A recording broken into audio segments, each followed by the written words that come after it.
ሰላም ጤና ይስጥልኝ። ዛሬ በብዙዎቻችን ዘንድ ተወዳጅ የሆኑትን የጋዜጠኛ ዮናስ ከበደ የሰይፉ ፋንታሁንንና ከካሜራ ጀርባ ያሉ አነቃቂ የህይወትና የትዳር ታሪኮች ይዘንላችሁ ቀርበናል። ለቻናላችን አዲስ ከሆናችሁ ሰብስክራይብ በማድረግ ቤተሰብ ይሁኑ። አብራችሁን ቆዩ። በብዙዎቻችን ዘንድ የሚታወቀው በጋዜጠኝነት ጥበቡና በማህበራዊ ጉዳዮች ላይ በሚያደርገው ተጽዕኖ ፈጣሪ ዘገባዎች ነው። ጋዜጠኛ ዮናስ ከበደ የሚዲያውን ዓለም በጥበብና በሙያዊ ብቃት ሲመራ ከጀርባው ጠንካራ መደገፊያና አቅም የሆነችው ባለቤቱ አብረዋለች። ብዙ ጊዜ በስክሪን ላይ የምናየው የጋዜጠኛ ህይወት የስራውን ያህል የግል ታሪኩንና የትዳር ጉዞውን አያሳየንም። ነገር ግን ከስክሪን በስተጀርባ የተገነባው የዮናስ ከበደ የትዳር ህይወት ታሪክ በታማኝነት በጋራ ህልምና በፍቅር የተገመደ አስደናቂ ጉዞ ነው። ይህ አጭር ዝግጅት የሁለቱን የመጀመሪያ ትውውቅ፣ የትዳር ምስረታ፣ በጋራ ያለፉባቸውን ፈተናዎችና የዛሬውን የቤተሰብ ህይወታቸውን ያሳያል። የመጀመሪያው ትውውቅና የፍቅር ጅምር። የጋዜጠኛ ዮናስ ከበደና የባለቤቱ ትውውቅ የሚጀምረው ገና የሙያ ህይወቱን እያጠናከረ በነበረበት የመጀመሪያዎቹ ዓመታት ላይ ነበር። ሁለቱም በተገናኙበት ወቅት የነበራቸው ቅርበት በጓደኝነት የተጀመረ ቢሆንም በሂደት ግን ወደ ጠንካራ የፍቅር መስመር ተቀየረ። ዮናስ በሙያው ከፍተኛ የሥራ ጫናና የጊዜ እጥረት ቢኖርበትም ባለቤቱ የሙያውን ባህሪ በመረዳትና በመደገፍ በኩል ትልቅ ሚና ተጫውታለች። በፍቅር ጓደኝነት ዘመናቸው የነበራቸው ግልጽነትና አብሮ የማደግ ፍላጎት ለቀጣዩ ጠንካራ የትዳር መሰረት ትልቁን ድርሻ አበርክቷል።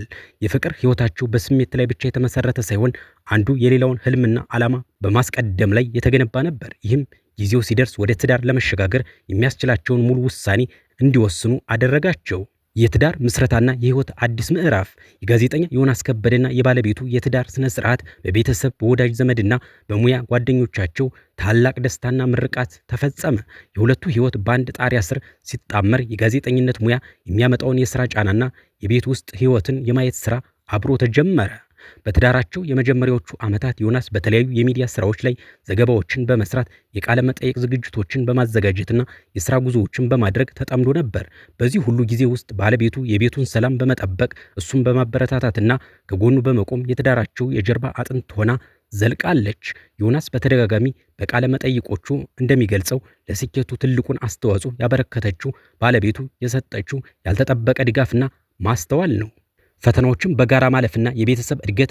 ማንኛውንም ትዳር ያለ ፈተና እንደማይጓዝ ሁሉ የዮናስና የባለቤቱ ህይወትም የራሱ የሆኑ ውጣ ውረዶች ነበሩበት። የጋዜጠኝነት ሙያ የሚጠይቀው የጊዜ እጥረት፣ ያልተጠበቁ የሥራ ጥሪዎችና ማህበራዊ ተጽዕኖዎች በትዳራቸው ላይ የራሳቸውን ጫና አሳድረው ነበር። ነገር ግን ሁለቱም ችግሮችን በውይይት በትዕግስትና በመከባበር የመፍታት ባህል በማዳበራቸው ፈተናዎቹን ወደ ጥንካሬ ቀየሯቸው። ትዳራቸው በልጆች ሲደምቅ የቤተሰብ ህይወት ሌላ አዲስና ደስ የሚል ምዕራፍ ያዘ። ዮናስ ከጋዜጠኝነት ሙያው ጎን ለጎን መልካም አባት በመሆን የልጆቹን እድገት በመከታተልና ከባለቤቱ ጋር የቤት ውስጥ ኃላፊነቶቹን በመጋራት አርያ የሚሆን ህይወትን መምራት ጀመረ።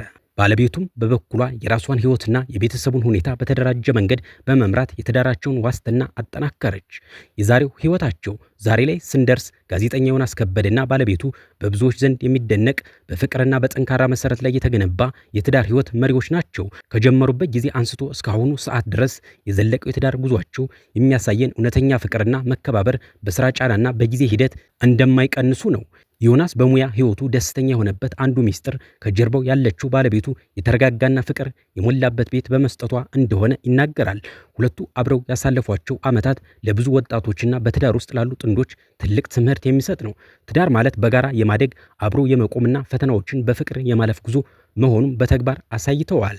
ዮናስ ከበደና ባለቤቱ ወደፊትም በፍቅር በጤናና በደስታ የተሞላ ረጅም የትዳር ዘመን እንዲያሳልፉ መልካም ምኞታችን ነው።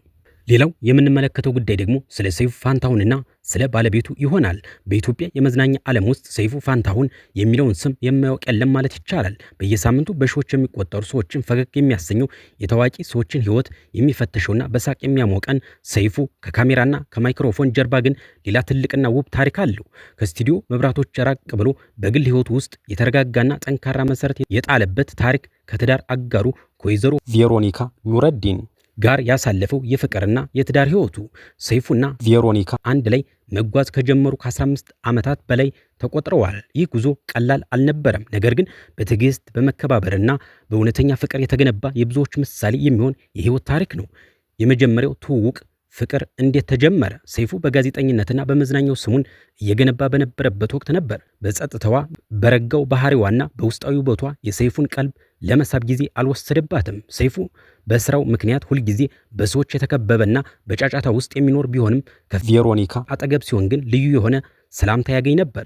ለቅርብ ወዳጆቻቸው እንደሚናገሩት የፍቅር ግንኙነታቸው መነሻ በመከባበርና በጓደኝነት ላይ የተመሰረተ ነበር። ሰይፉ የፍቅርን ጨዋነትና አዝናኝነቷን ሲወድ፣ ፍቅር ደግሞ የሰይፉን ታታሪነት፣ ቅንነትና ሰዎችን የማስደሰት ተፈጥሯዊ ስጦታ አከበረች።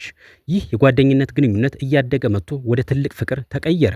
ሁለቱም ሕይወታቸውን በአንድ ላይ ለመገንባት አብረው ለማደግና አንድ ቤተሰብ ለመመስረት ወሰኑ።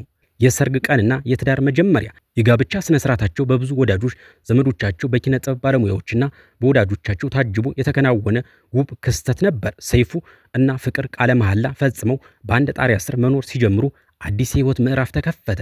የጋዜጠኛ ትዳር ቀላል አይደለም። መርሃ ግብሩ በስራ የተወጠረ፣ ቅዳሜና እሁድ እንኳን በስራ የሚያልፍበት እንዲሁም የህዝብ ትኩረት ሁልጊዜ በላዩ ላይ ያለበት ህይወት ነው። ነገር ግን ቬሮኒካ የሰይፉን ስራ ባህሪ በሚገባ በመረዳት ትልቁን ድጋፍ ሰጠችው። ሰይፉ በተለያዩ ቃለ መጠይቆች ላይ እንደተናገረው ሚስቴ ቬሮኒካ ለእኔ ከባለቤትነት በላይ የህይወት አቅጣጫዬን የቀየረች፣ ስራዬን እንድሰራ ትልቅ ሰላም የምትሰጠኝ የጀርባ አጥንቴ ናት ሲል ይደመጣል። በእርግጥም ከእያንዳንዱ ጠንካራና ስኬታማ ሰው ጀርባ ጠንካራ አጋር አለ እንደሚባለው የሰይፉ ስኬት ሚስጥር የቬሮኒካ ያልተቆጠበ ድጋፍና የቤት ውስጥ ሰላም ነበር። የልጆች በረከትና የቤተሰብ ህይወት በትዳራቸው ውስጥ ትልቁ ደስታና በረከት የመጡት ልጆቻቸው ወደዚህ ዓለም ሲቀላቀሉ ነው። በልጆች የበለጠ ደመቀ፣ ጥንካሬውም ጨመረ። አባትነት ለሰይፉ አዲስ ማንነት ሰጥተው በስክሪን ላይ የምናየው ቀልደኛው ሰይፉ ቤት ውስጥ ፍቅር አድራጊ፣ ልጆቹን በጥበብና በስርዓት የሚያሳድግ አባት ሆነ። ፍቅር ደግሞ የቤቱን አስተዳደር ሙሉ በሙሉ በመያዝ ልጆቹን በመንከባከብና በማነጽ ረገድ ትልቁ ሚና ተጫወተች። በእነዚህ ዓመታት ውስጥ ሰይፉ በሰራው በርካታ ስኬቶች፣ ሽልማቶችና እውቅናዎችን አግኝቷል። ነገር ግን ለእሱ ትልቁ ሽልማቱ ከስራ መልስ ቤት ሲገባ የሚጠብቀው የቤተሰቡ ፍቅርና ሰላም እንደሆነ ይናገራል። የ15 ዓመታት ጉዞ፣ ፈተናዎችና የዘላቂነት ሚስጥር። 15 ዓመታት በትዳር ውስጥ ትንሽ ጊዜ አይደለም። ማንኛውም ትዳር ውጣ ውረዶች፣ ፈተናዎችና አለመግባባቶች ሊኖሩት ይችላል። የሰይፉን ትዳር ለረጅም ዓመታት ዘልቆ እንዲቆይ ያደረጉት ዋና ዋና ሚስጥሮች ምንድናቸው? መከባበርና መተማመን፣ አንዱ የሌላውን ቦታ እና አስተዋጽኦ ማወቅ፣ ግልጽ ውይይት፣ ችግሮችን በንግግር መፍታትና አብሮ መቆም፣ ለቤተሰብ ቅድሚያ መስጠት፣ የቱንም ያህል የሥራ ጫና ቢኖር ለቤተሰብ ጊዜ መስጠት።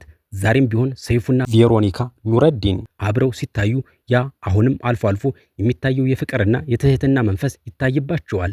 የሰይፉ ፋንታሁን እና ቬሮኒካ የሚያስተምረን ነገር ቢኖር እውነተኛ ፍቅር በቃላት ሳይሆን በየቀኑ በሚደረግ እንክብካቤ፣ መደጋገፍና መከባበር የሚገለጽ መሆኑን ነው። 15 ዓመታት የፍቅርና የትዳር ጉዞ ለብዙዎች መልካም አርያ ነው። ለቀጣይ የህይወት ዘመናቸው ሙሉ ጤና፣ ደስታና የበለጠ ፍቅር እንመኛለን።